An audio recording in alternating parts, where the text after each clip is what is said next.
같이 기도하겠습니다. 아버지 감사합니다.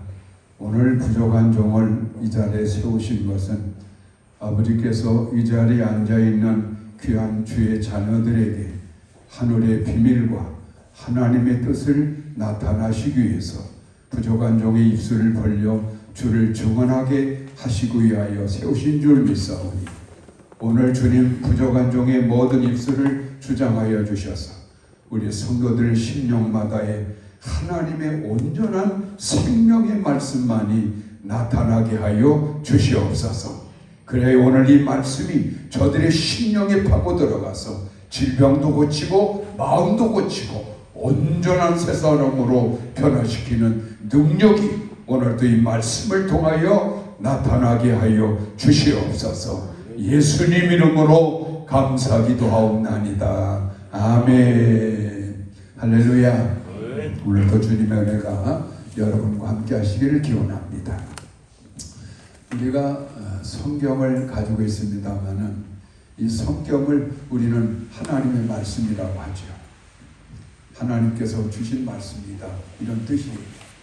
그런데 사실 이 성경을 쭉 우리가 같이 읽고 또 공부하고 연구하다 보면 성경은 순전히 하나님께서 선지자들을 통해서 이런 말을 해라 저런 말을 해라고 해서 그렇게 쓰여진 것만이 아니라 우리의 과거에 많은 신앙의 선배들, 많은 신앙의 위인들이 경험했던 하나님, 그 하나님은 과연 어떤 분이신가? 그걸 자신들이 몸으로 체험하고 생활로 체험했고 환경으로 경험했다 이 말이죠. 그렇게 해서 경험하게 해둠으로 알게 되고 깨닫게 된 하나님을 그들이 간증해 놓은 책이 성경책이기도 해요.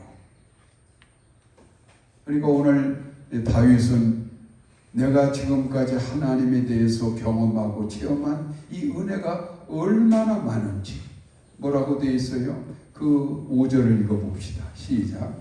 여호와 나의 하나님이여 주께서 행하신 기적이 많고 우리를 향하신 주의 생각도 많아 누구도 주와 견줄 수가 없나이다. 내가 널리 알려 말하고자 하나 너무 많아 그 수를 셀 수 없나이다. 내가 하나님의 은혜를 체험하고 하나님의 능력을 경험한 것이 얼마나 감격스럽고 얼마나 기쁘고 감사한지 이 하나님의 이 놀라운 은혜를 세상 사람들에게 널리 알려주기를 원하는데 하나님께로부터 받은 바 은혜가 너무나 많아서 내가 다 말로 다 표현할 수가 없나이다. 그 고백을 하고 있죠. 우리가 잘 아는 요한복음 21장 마지막 절에서도 요한 사도가 뭐라고 고백합니까? 내가 예수 그리스도에 관하여 경험한 바 그분의 사랑과 그분의 능력과 그분의 은사를 체험한 바가 너무나 많아서 하늘을 두루마리로 삼을지라도 다 쓰기에 부족하도다. 진실로 우리가 정말 하나님을 사랑하고 그분 속에 내 인생을 맡기고 나가다 보면 하나님을 사랑하는 성도들에게는 하나님께서 정말 상상을 초월하는 기적 같은 은혜와 능력을 경험하게 만드신다 이 말이죠. 그래서 우리가 오늘까지 살아있는 것이고 그래서 오늘까지 우리 인생이 이만큼의 변화가 일어났던 것이고 오늘의 복을 누리고 있음을 믿으시길 바랍니다. 오늘 다윗이라고 하는 이 왕은 하나님을 찬양할 때 어떻게 찬양하라 했는가 하면 그 몇 절입니까? 1, 2, 3절 시작. 새 노래 곧 우리 하나님께 올릴 찬송을 내 입에 두셨으니 많은 사람이 보고 두려워하여 여호와를 의지하리로다. 새 노래로 내가 하나님을 날마다 나는 찬양하고 있는데 그러면 여기서 왜 노래는 노래인데 새 노래라고 하셨는가? 우리가 날마다 하나님을 찬양하고 있잖아요. 그렇죠? 하나님을 찬송하고 하나님을 찬양하는데 오늘 다윗 왕은 새 노래로 여호와를 찬양하라고 하고 있다 이 말이죠. 그럼 왜 새 노래라고 하는 것인가? 우리가 인간은 본성적으로 종교심을 다 가지고 있어요. 태어날 때부터 인간은 영적인 존재로 태어나기 때문에 하나님을 섬겨야 된다. 그 하나님을 자신도 모르게 찾게 돼 있어요. 그걸 우리가 어느 때 알 수 있는가 하면 내가 평탄하고 무사하고 어려움이 없을 때는 그렇게 하나님의 존재에 대해서 막 그 앞에 가서 기도하고 하나님을 찾고자 하는 마음이 별로 없어요. 그냥 세상이 그냥 그렇게 되어가는 것보다라고 생각을 하니까. 그러나 내가 정말 어떤 큰 고난에 빠졌다거나 시련에 빠졌을 때, 그 절망적인 상황에 이르게 되었을 때 인간은 또 본성적으로 하나님께 엎드려서 진심으로 기도하게 되어 있어요. 그게 인간의 본성이에요. 그게 영적인 존재라 그런 거예요. 그래서 사람은 언제나 하나님 관계 속에 살아갈 때 그 삶이 평화롭고 안전하고 행복할 수밖에 없는 거예요. 자, 그런데 평탄한 길을 걸어갈 때는 그렇게 하나님의 은혜라고 하는 걸 잘 몰랐는데, 내가 정말 큰 시련과 고난에 빠졌을 때, 위험에 빠졌는데, 그때 하나님께 간절히 기도했더니 하나님께서 내 기도를 들어주시고 나를 그 사망의 음침한 골짜기에서 나를 구원해 주셨을 때, 그 은혜를 그때서야 깨닫는 사람들이 많아요. 그러면 그 은혜를 깨닫고 난 다음부터 하나님을 찬양할 때 찬양이 달라져요. 옛날 그저 종교심 하나만 가지고 교회를 왔다 갔다 하면서 형식적으로 찬양 부를 때와 내가 이렇게 사망의 그 깊은 구렁텅이에서 건짐을 받는 큰 은혜를 받고 나서 하나님께 감사 감격이 넘칠 때 부르는 찬송이 다르다 이 말이죠. 오늘 다윗은 나는 하나님께 언제나 새 노래로 하나님을 찬양한다라고 고백하고 있는 거예요. 왜? 그가 평생 동안에 하나님으로부터 받은 은혜가 너무나 큰 것을 알고 깨달았기 때문에 그는 언제나 전심을 다하는 찬양을 하나님께 돌리고 살았다는 이야기죠. 얼마 전에 제 선배 목사님이 같이 식사를 나누는데 내가 솔직하게 고백할 게 하나 있다고 그러더라고. 뭘 말하고자 하는가 했더니 내가 지금까지는 큰 교회를 이끌어오는 목회자로서 솔직히 교인들 앞에서 할렐루야 그 소리 한번 해본 적이 없대. 그리고 교인들로 하여금 아멘 해보라고 해본 적이 없대요.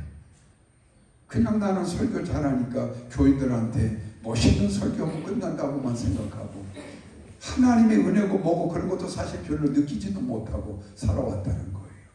그럴 수밖에 없는 게 그 목사님의 아버님은 아주 훌륭한 장로님이셨어요. 하나님께 정말 헌신을 다했던 장로님이시라 그 자녀들이 다 복을 받아가지고 그 자녀들 중에 여러 명의 목사가 있는데 그 형님은 총회장까지 지내고 목회에 큰 성공을 거둔 목사님이고 자신도 나름대로 그렇게 우환질고 없이 평탄의 길을 걸어가면서 목회도 그렇게 잘해왔다 이 말이에요. 그러니까 뭐가 아쉬울 게 없는 사람이었다 이 말이에요. 그러니까 뭐 구차하게 뭐 아멘 할렐루야 이런 거 자기는 어색했고 자기 체질에 맞지를 않아가지고 한 번도 자기 스스로도 다른 목사님들 설교를 들을 때 아멘 해본 적이 없다는 거예요. 그리고 교인들 앞에서 할렐루야 소리를 한 번 해본 적이 없다는 거예요. 그런데 요즘 와서 내가 얼마나 죄인이었는가를 깨닫게 되었노라. 이제 나는 할렐루야 소리가 나도 모르게 나온다는 거예요. 아멘 소리가 자기도 모르게 막 나온다는 거예요. 그 원인이 있어요. 그 목사님이 뜻밖의 암에 걸려가지고 죽느냐 사느냐 했던 거예요. 근데 감사하게도 참 좋은 의술을 만나고 또 성도들의 기도 가운데서 무사하게 완치가 되어가지고 이제 건강 얻은 것이죠. 이게 그러니까 마음껏 이제 식사도 나누면서 그때 그 이야기를 하는 거예요. 새 노래를 부르기 시작한 거예요. 할렐루야.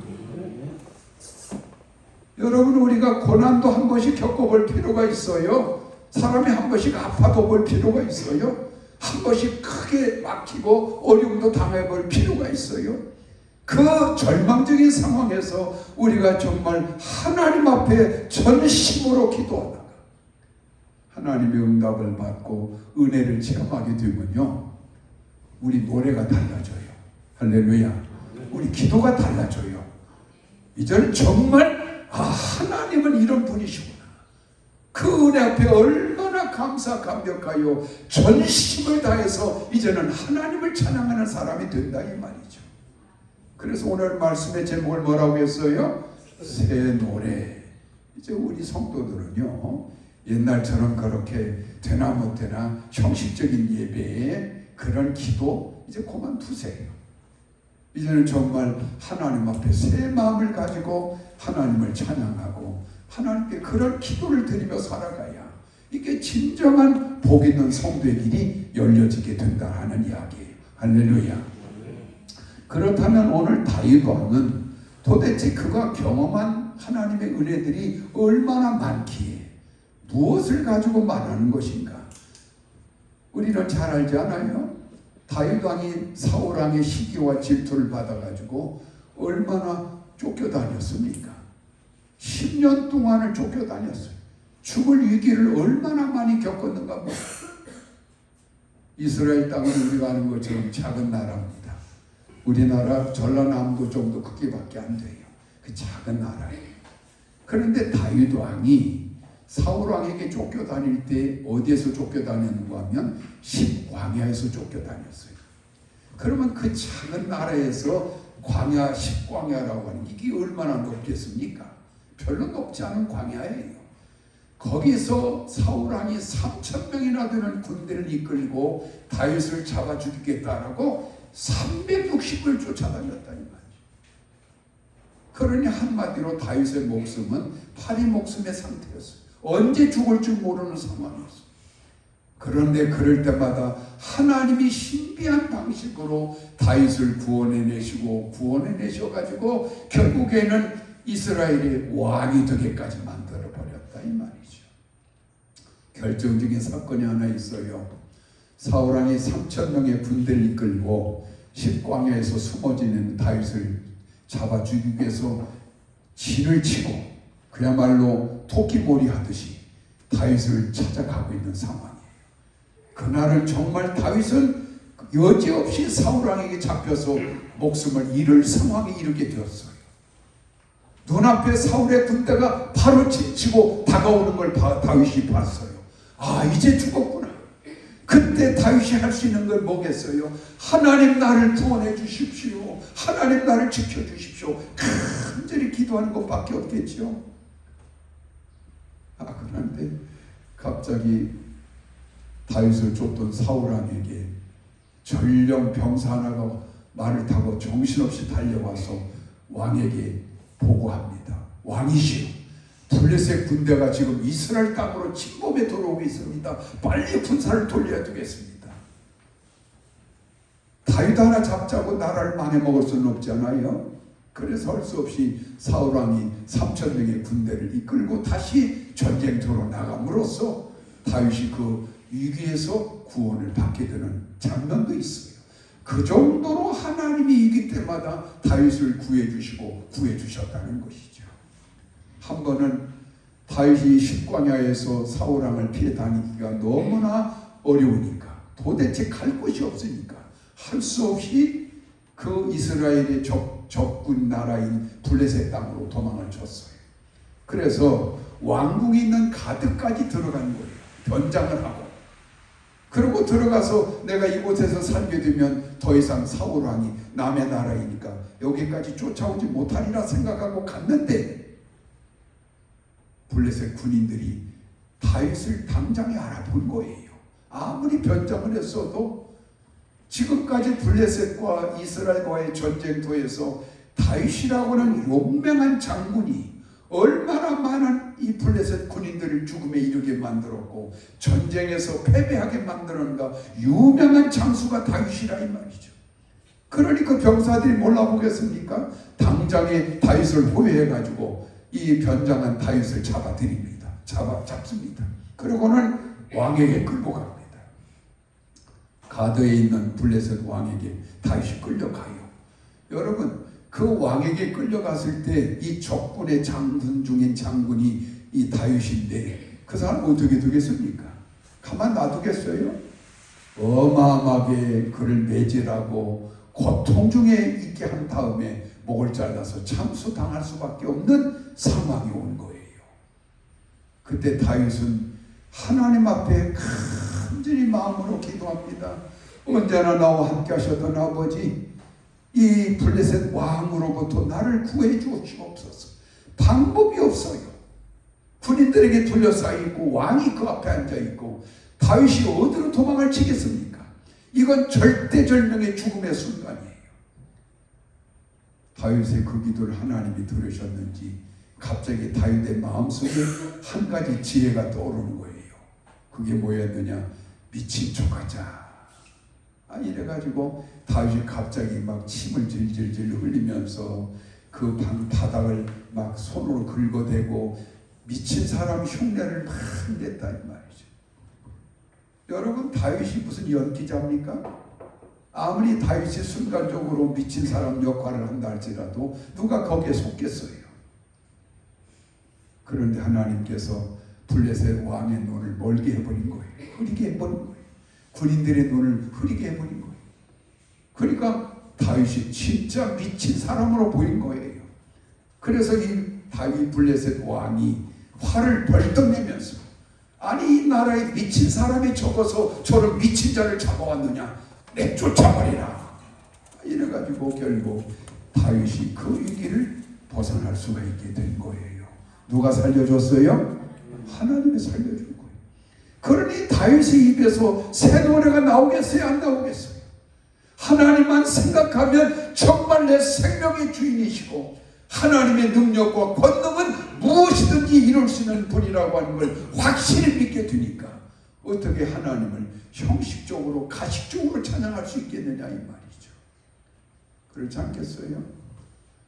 얼마 언젠가 그 이란에서 선교하셨던 선교사님의 간증을 들었는데, 그 당시 이란이 굉장히 종교에 대한 그 핍박이 심했을 때, 특히 기독교에 대해서는 아주 무자비할 정도로 기독교인에 대한 핍박이 있어가지고 이란 국민들 중에 개종한 사람들, 기독교로 개종한 사람은 무조건 잡아다가 다 참수형을 시킬 때라요. 그때 선교사님이 목숨 걸고 이란에 들어간 거예요. 여행 비자를 가지고.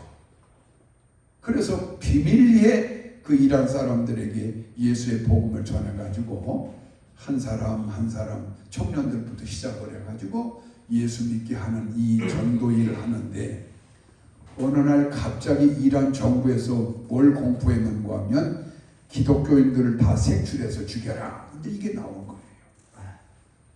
그러니까 이란 국민들도 잡아 죽인 것뿐만 아니라 이란 사람들에게 예수의 복음을 전하는 선교사들도 무조건 다 잡아 죽이라고 하는 거예요. 이제는 할 수 없이 도무지 그 위험 속에 있을 수가 없으니까 이 선교사님이 이란을 탈출해가지고 한국으로 돌아와야 되겠는데, 여행 비자가 이 만료가 된 지가 오래됐어요.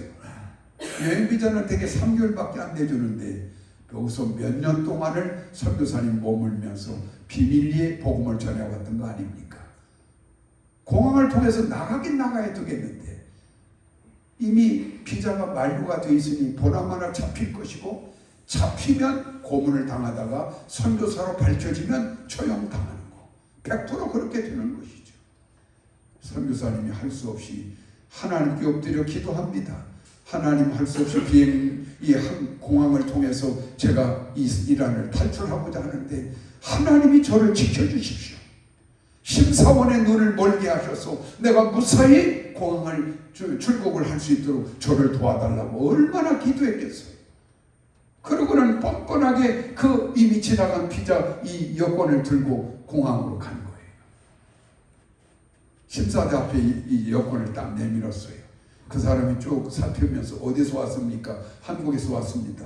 뭐하러 왔습니까? 여행하러 왔습니까? 지금 어디로 갑니까? 한국으로 돌아갑니다. 그러고는 이제 날짜를 딱 보려고 하는 참인데 보면 이제 잡히는 거지. 그런데 갑자기 그 비행장 안에서 막 소란이 일어나는 거예요. 이란인들이 서로 막 싸움질이 일어나는 것이죠. 그러니까 경찰들이 막 호루라기를 불면서 달려고 난리가 나는 거예요. 그러니까 그 심사하던 사람이 그 날짜를 돌려다 말고 그 정황을 쫙 보고 나름대로 부끄러움을 느낀 거예요. 외국인 앞에서 우리 동족끼리 싸움질하는 걸 보이니 얼마나 창피하겠어요. 그러니까 심사원이 더 이상 볼 것 없이 통과 도장을 꽝꽝 찍어주더래요. 무사히 통과시킨 것이죠. 하나님이 그 사건을 일으킨 거예요. 할렐루야. 그러니 그 선교사님이 그 다음부터 하나님의 물론 나를 지금까지도 함께 해주셨지만 이렇게 세밀한 부분까지도 나를 도우시고 내 생명을 보존하신 분이라고 하는 걸 깨닫게 되니까 얼마나 감격 속에 하나님을 찬양할 때마다 그 찬양이 새 노래의 찬양이 되겠느냐 이 말이에요. 할렐루야. 그 기도가 얼마나 진심 어린 기도가 되겠느냐 이 말이죠. 오늘 우리들도 마찬가지입니다.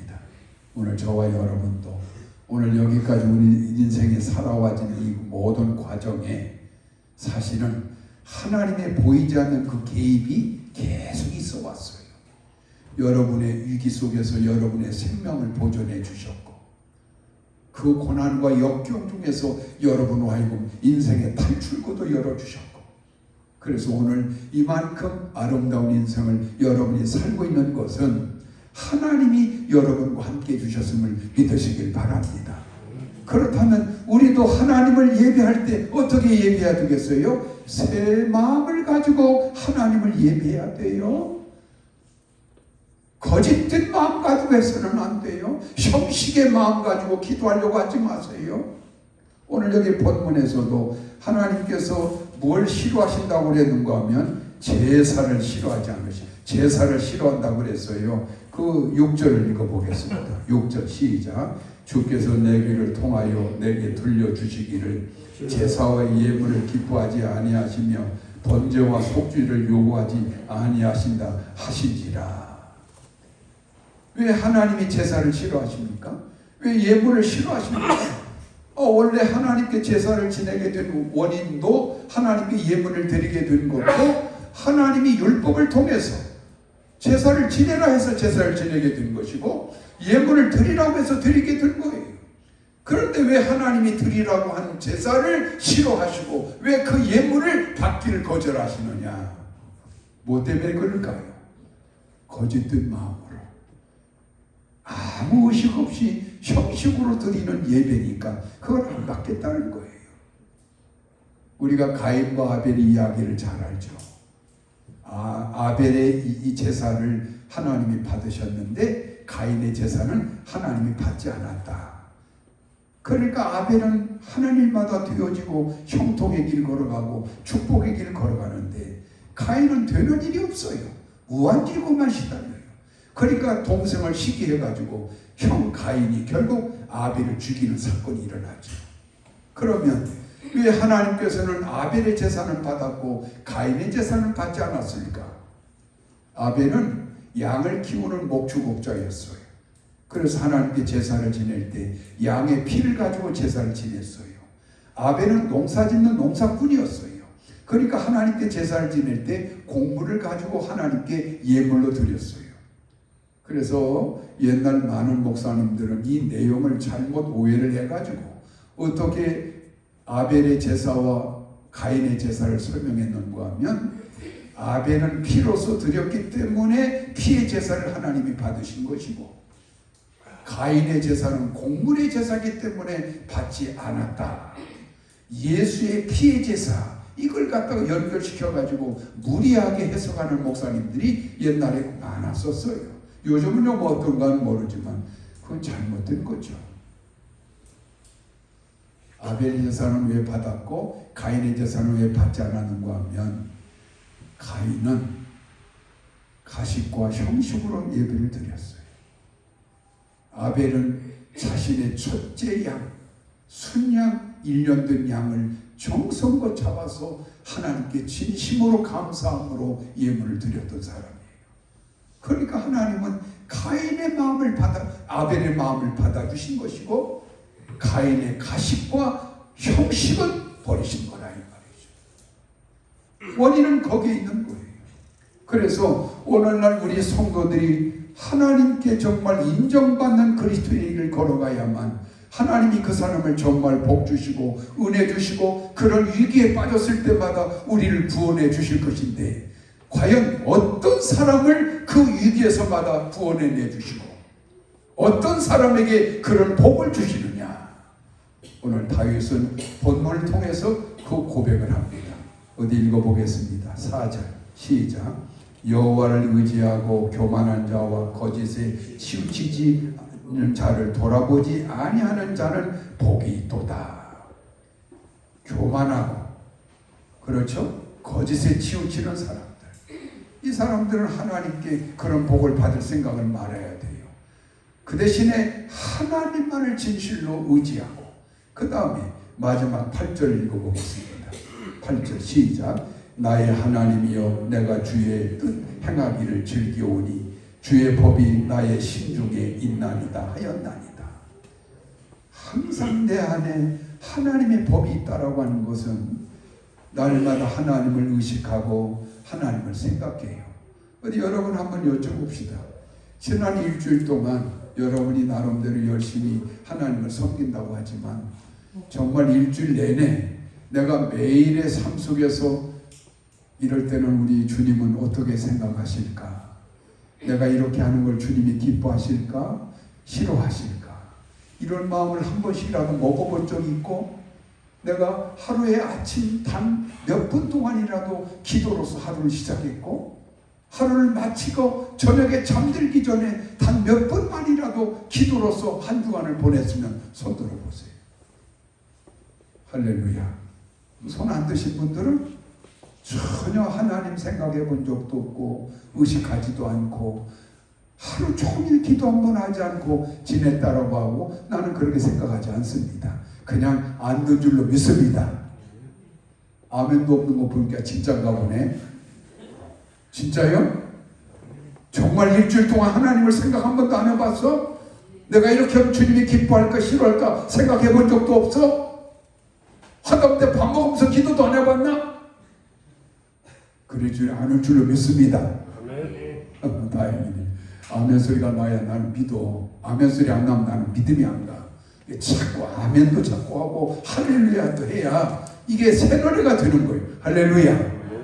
그래서 오늘 다윗은 이 말씀을 자기 간증을 통해서 후대의 성도들에게 뭘 말해주고자 하는가 하면, 진실로 교만에 빠지지 말고 겸손함으로 하나님만을 의지하고 언제나 내 마음에 하나님의 법을 모시고서 하나님과 동행해 나가는 사람이 되어라. 그러면 내가 그 위기 속에 빠질 때마다 하나님이 나를 도우셔서 나를 구원해 내시고 나를 왕으로까지 세우셔서 이 복된 인생길로 나를 이끌어 주셨던 것처럼 너희들도 그러한 길로 하나님이 이끌어 주실 것이다. 새 노래를 부르는 사람이 되어라. 할렐루야. 기도하겠습니다. 여러분 가슴마다에 손을 얹으세요. 기도하겠습니다.